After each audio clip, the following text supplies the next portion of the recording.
My dear students, ఈరోజు BSc zoology మొదటి సంవత్సరం విద్యార్థులు సెకండ్ సెమిస్టర్ పరీక్షలు జంతుశాస్త్రంలో ఏ విధంగా రాయాలి, దానిలో ముఖ్యమైన ప్రశ్నలు ఏ విధంగా ఉంటాయి, బ్లూ ప్రింట్ ప్రకారం ఒక ఫార్మేట్ ప్రకారం ఎలా రాయాలి అనే అంశాలని నేర్చుకుందాం. తద్వారా మీరు యూనివర్సిటీ పరీక్షల్లో జంతుశాస్త్రంలో మంచి స్కోరు తెచ్చుకునే అవకాశాలు మెరుగుపడతాయి. సిలబస్లో మీరు సెకండ్ సెమిస్టర్లో చదవాల్సినటువంటి ఐచ్ఛిక అంశం animal diversity, biology of chordates. మీరు ఏ పరీక్షలో మంచి మార్కులు తెచ్చుకోవాలన్నా కూడా ఒక ఫార్మేట్ ప్రకారం ప్రశ్నకు తగిన సమాధానం ఉండాలి. మీ చేతిరాత స్పష్టంగా ఉండాలి, అంటే లెజిబుల్ హ్యాండ్ రైటింగ్ ఉండాలి. అండ్ ఇది సైన్స్ సబ్జెక్ట్ కాబట్టి సంబంధం కలిగినటువంటి డయాగ్రమ్స్, అంటే చిత్రాలు లేదా పటాలు ఖచ్చితంగా వేయాలి. వీలైతే లేబుల్డ్ డయాగ్రమ్స్, అంటే డయాగ్రామ్కి లేబులింగ్, అంటే భాగాలను గుర్తించి చక్కగా స్కెచ్ పెన్నులు ఉపయోగించి వేస్తే మంచి మార్కులు స్కోర్ చేసే అవకాశం ఉంది. మరి ఇంచుమించు 26 క్వశ్చన్స్ని అతి ముఖ్యమైన ప్రశ్నలుగా ఇక్కడ ఇవ్వడం జరిగింది. ఏ విధంగా రాయాలి అనేది అక్కడక్కడ విశదీకరిస్తూ ఈ ప్రశ్నల గురించి అధ్యయనం చేసే ప్రయత్నం చేద్దాం. కార్డేటా సాధారణ లక్షణాలను వివరించండి. List out the general characters of Chordata. ఈ ప్రశ్న రాసేటప్పుడు 4 ముఖ్య లక్షణాలు ఖచ్చితంగా రాయాలి. పృష్ఠవంశం అంటే నోటోకార్డ్, డార్సల్ నర్వ్ కార్డ్ అంటే పృష్ఠ నాడిదండం, ఫారెంజియల్ గిల్స్లెట్స్, గ్రసనీ మొప్పచీలికలు, అదేవిధంగా పాయుపర పుచ్చం, పోస్ట్ అనల్ టెయిల్.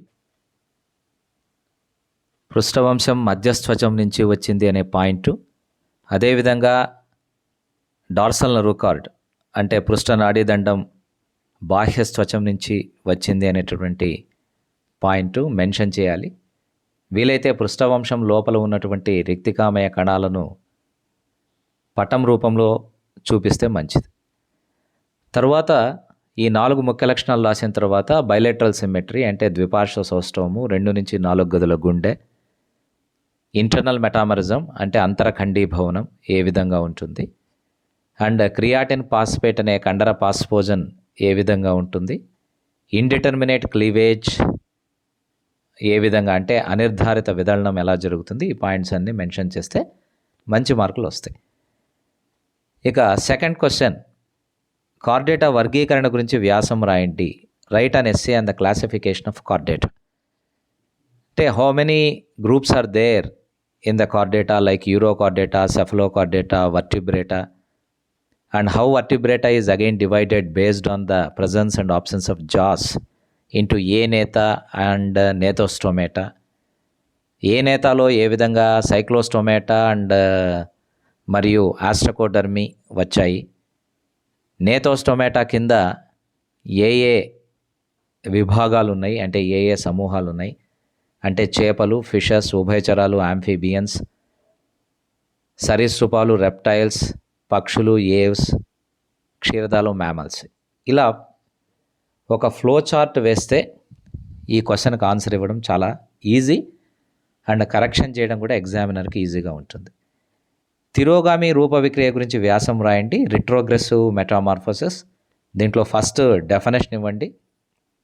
డెఫినేషన్ ఇచ్చిన తర్వాత హెర్డిమేనియా ఎగ్జాంపుల్ తీసుకొని ఏ విధంగా కార్డేట్ క్యారెక్టర్స్ ఎంబ్రియోలో చాలా చక్కగా కనపడతాయి, తర్వాత ఏ విధంగా అవి క్షీణించిపోతాయి అనే అంశాన్ని విశదీకరించండి.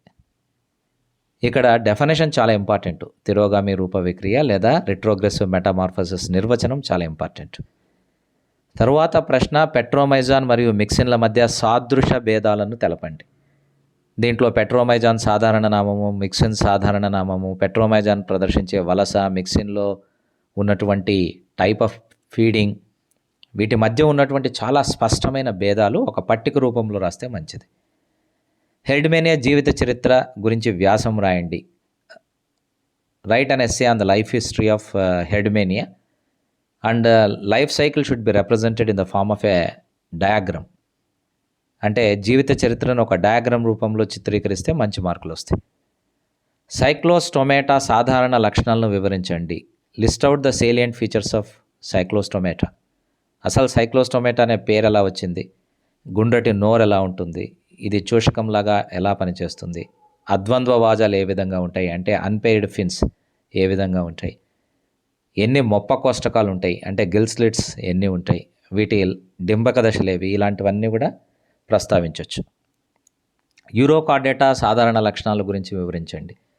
List out the salient features of urochordates. So Urochordata అంటే నిర్వచనం. పృష్ఠవంశం తోకకు మాత్రమే పరిమితమైతే అటువంటి జీవులను యూరోకార్డేటా జీవులు అంటారు. Urochordates are those organisms where notochord is limited only to the tail region. Urochordata జీవుల చుట్టూ శరీరాన్ని ఆవరించి కంచుకం టెస్ట్ అనే నిర్మాణం ఎలా ఉంటుంది, ట్యునిసిన్ చేత అది ఎలా చేయబడి ఉంటుంది, ట్యునికేటా జీవులని వీటిని ఎందుకంటారు, అసీడియన్స్ అని ఎందుకంటారు, సీ స్క్వర్డ్స్ అని ఎందుకంటారు, హార్ట్ ఆల్టర్నేట్గా అంటే ఏకాంతరంగా ఎలా పనిచేస్తుంది, వెనేడియం క్రోమోజోమ్ అనే వర్ణదం, వెనేడియం క్రోమోజన్ అనే వర్ణదం ఏ విధంగా ఉంటుంది అంటే శ్వాస వర్ణదం, రెస్పిరేటరీ పిగ్మెంట్ ఎలా ఉంటుంది, ఇలాంటి అంశాలు. ఎండోస్టైల్, దాన్ని మర్చిపోకూడదు, గాలన పోషణకి అంటే సిలియరీ ఫీడింగ్కి ఉపయోగపడే నిర్మాణము, ఇవన్నీ కూడా ఇక్కడ ప్రస్తావించవచ్చు. తర్వాత 8వ క్వశ్చన్కి వెళ్దాం. చేపల వలస గురించి వ్యాసం రాయండి. చాలా important SA question. Write an SA on the migration of fish. Anadromous ఎలా ఉంటుంది, కెటాడ్రోమస్ ఎలా ఉంటుంది అంటే మంచినీటి నుంచి సముద్రానికి, సముద్రం నుంచి మంచినీటికి ఏ విధంగా చేపలు వలస వస్తాయి, ఇంక్లూడింగ్ ఎగ్జాంపుల్స్ రాస్తే మంచి మార్కులు వస్తాయి. చేపల్లో వివిధ రకాల పులుసుల గురించి వ్యాసం రాయండి. Write an SA on different types of scales in fish. And ఎన్ని రకాల స్కేల్స్ ఉంటాయి, placoid scales, cycloid scales, ctenoid, ganoid, cosmoid, ఇలాంటివన్నీ విత్ డయాగ్రామ్స్ రాసే ప్రయత్నం చేయండి. Write a short notes and Dipnoi fish. Dipnoi చేపల గురించి లఘుటీక వ్రాయండి. 3 ప్రజాతులు ఉన్నాయి, లెపిడోసైరన్, ప్రోటోప్టరస్, నియో సెరటోడస్ అని. ఇవి ఎక్కడెక్కడ ఉన్నాయి అంటే ఆస్ట్రేలియన్ లంగ్ ఫిష్ ఏది, సౌత్ అమెరికన్ లంగ్ ఫిష్ ఏది, ఆఫ్రికన్ లంగ్ ఫిష్ ఏది, ఇలా విత్ డయాగ్రామ్స్ వేస్తే ఫుల్ మార్క్స్ వస్తాయి. ఇక సొరచేప జీర్ణ వ్యవస్థ గురించి వివరించండి. Write an essay on the digestive system of shark. ఒక స్కీమాటిక్గా డయాగ్రామ్ వేయండి అండ్ ఆ డయాగ్రామ్లో వచ్చే పార్ట్స్ని అనుసరించి ఎక్స్ప్లెనేషన్ అంటే నోరు తర్వాత గ్రసని, ఇలా ఒకదాని తర్వాత ఒకటి, ఇంక్లూడింగ్ సర్పిల కవాటం అంటే స్క్రోల్ వాల్, చాలా ఇంపార్టెంట్ ఐడెంటిఫైయింగ్ ఫీచర్ ఇది రాస్తే you will be scoring good marks. సొరచేప గుండె నిర్మాణం మరియు పనితీరును వివరించండి. Write an essay on the structure of heart and functioning of heart of shark. Write an essay on brain of shark. సొరచేప మెదడు నిర్మాణం గురించి వ్రాయండి. వీటిల్లో డయాగ్రామ్స్ చాలా ఇంపార్టెంట్ ఈ ఎస్సే క్వశ్చన్స్లో. ఇక ఎపోడా సాధారణ లక్షణాల గురించి వివరించండి. Write short notes on Apoda. వీటిని సిసిలియన్స్ అని ఎందుకంటారు, వీటికి ఉన్నటువంటి ఎగ్జాంపుల్స్ ఏమి, పేరెంటల్ కేర్ ఉంటుందే ఉండదా, అలాంటివన్నీ కూడా రాయొచ్చు ఇక్కడ. Write an essay on the structure of heart of frog and also its working nature. కప్ప గుండె నిర్మాణాన్ని మరియు పనితీరును వివరించండి.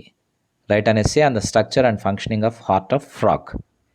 ఇక్కడ కూడా డయాగ్రామ్ చాలా ఇంపార్టెంట్.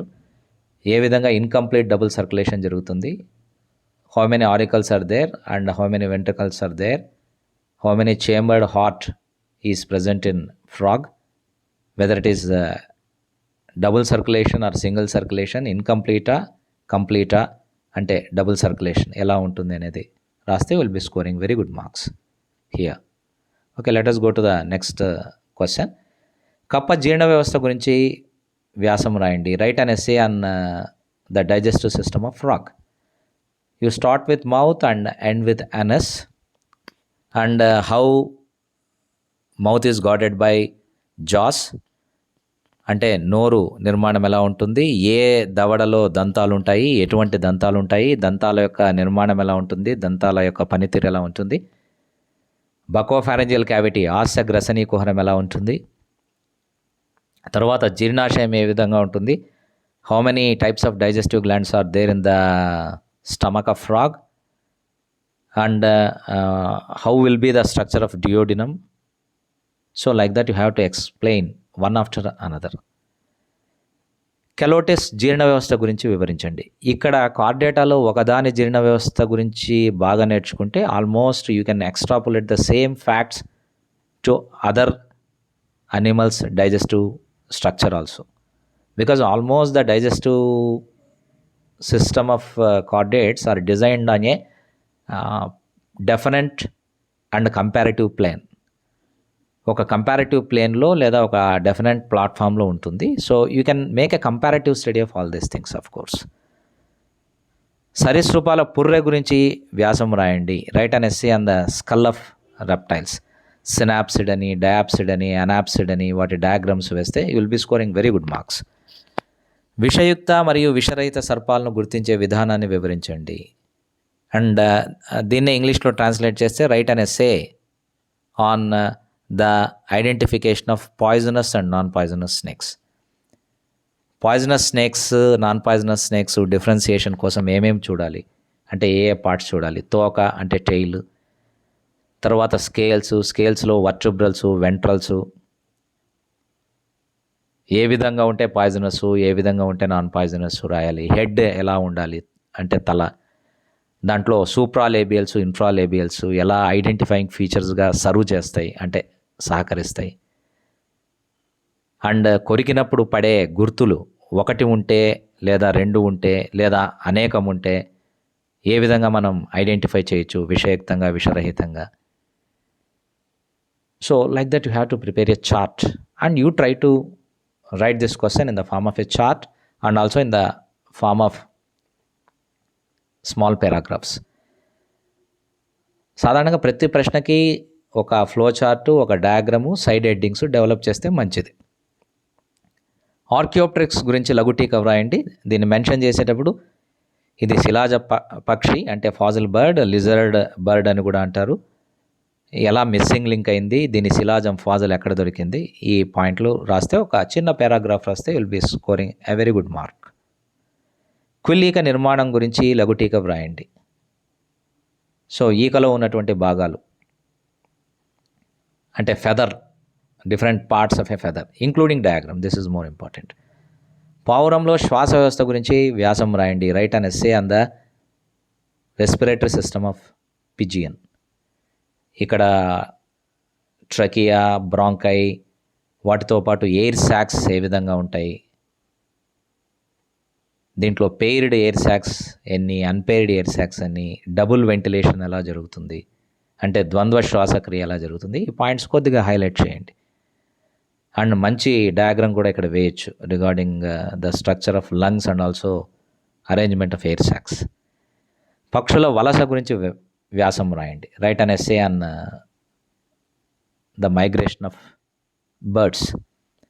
ఎలా ఉంటుంది అంటే చాలా వేగంగా ప్రయాణించే పక్షి ఏది, అతి దూరంగా ప్రయాణించే పక్షి ఏది, ఆహారం కోసం చేసే వలస ఎలా ఉంటుంది, ప్రత్యుత్పత్తి కోసం చేసే వలస ఎలా ఉంటుంది, సీజనల్ మైగ్రేషన్ ఎలా ఉంటుంది, వర్టికల్ మైగ్రేషన్ ఎలా ఉంటుంది, హారిజాంటల్ మైగ్రేషన్ ఎలా ఉంటుంది, లాటిట్యూడినల్ మైగ్రేషన్, లాంగిట్యూడినల్ మైగ్రేషన్, ఇలా రాయొచ్చు. And what are the driving forces for migration and what are the landmarks, milestones of migration, ఇలా డివైడ్ చేసుకోండి. ఫస్ట్ డెఫినేషను, తర్వాత టైప్స్, తర్వాత driving forces, that means reasons, stimuli ఎలా వస్తుంది, ప్రేరణ ఎలా వస్తుంది వలసకి, ఇలాంటి పాయింట్స్ డెవలప్ చేయండి. పక్షుల్లో ఎగరడానికి కావాల్సిన అనుకూలనాలను పేర్కొనండి. ఫ్లైట్ అడాప్టేషన్స్ ఆఫ్ బర్డ్స్, ఇవన్నీ గ్రావిటీ రిడ్యూసింగ్ అడాప్టేషన్స్ అంటే బరువును తగ్గించుకోవడానికి కావలసిన అనుకూలనాలు. రెక్కలు ఏర్పడడం అంటే వింగ్స్, తర్వాత దంతాలు లేకపోవడం, ఫర్క్యులా ఉండడం, కీల్ అంటే ద్రోణి ఉండడం, ఉడ్డయక కండరాలు అంటే ఫ్లైట్ మజిల్స్, పెక్టరాలిస్ మేజర్, పెక్టరాలిస్ మైనర్, కొరాకో బ్రాంకియాలిస్, ఇలాంటివి. అంటే అల్పోరసి, మహోరసి, అంశతుండ బాహు బ్రెవిస్, అంశతుండ బాహు లాంగ్విస్ ఇలాంటివి. తర్వాత డిస్ఫంక్షనల్ రెక్టమ్ ఉండడం, అంటే పురీషనాళం ఎటువంటి విధిని నిర్వహించకుండా ఉండడం, మూత్రాశయం లేకపోవడం, ఆబ్సెన్స్ ఆఫ్ యూరినరీ బ్లాడర్, ఇలాంటివి just list out and try to explain wear ever it is necessary. చాలా గన్ షాట్ క్వశ్చన్ ఇది కూడా బాగా రాసే ప్రయత్నం చేయండి. అండ్ ప్రోటోథీరియా, మెటాథీరియా మరియు యూథీరియాల లక్షణాలను తులనాత్మకంగా వివరించండి. Draw a comparative account of Prototheria, Metatheria and Eutheria. While answering such questions better you prepare a wonderful chart. ఒక కాలం అంతా ప్రోటోథీరియాకి, ఇంకొక కాలం అంతా ఇంకొక పట్టిక టేబుల్లో, ఇంకొక పట్టికంతా మెటాథీరియాకి, ఇంకొక పట్టికంతా యూథీరియాకి కేటాయించి ఒక్కొక్క పార్ట్ను ఎక్స్ప్లెయిన్ చేయండి. ఏవి ఎగ్ లేయింగు, ఏవి శిశుకోశ క్షీరదాలు, ఏవి ప్లాజెంటల్ క్షీరదాలు, వేటిల్లో అవస్కరం ఉంటుంది, వేటిల్లో ఉండదు. మెటాథీరియా ఏ విధంగా ఆస్ట్రేలియాలో ఉంటుంది, యూథీరియా అన్ని చోట్ల ఎలా వ్యాపించి ఉంటుంది, ప్రోటోథీరియా అగైన్ మళ్ళా ఆస్ట్రేలియాలో ఎలా ఉంటుంది. క్షీరగ్రంథులు ఏ విధంగా, అంటే ఏ గ్రంథుల రూపాంతరం క్షీరగ్రంథులుగా ఉంటాయి వీటిల్లో అనేది you can draw a comparative chart. ఇక చిట్ట చివరి ప్రశ్న, క్షీరదాల దంత విన్యాసం గురించి వ్యాసం రాయండి. అంటే write an essay on dentition of mammals. Just list out different types of dentitions like homodont, heterodont, diphyodont, thecodont, like that.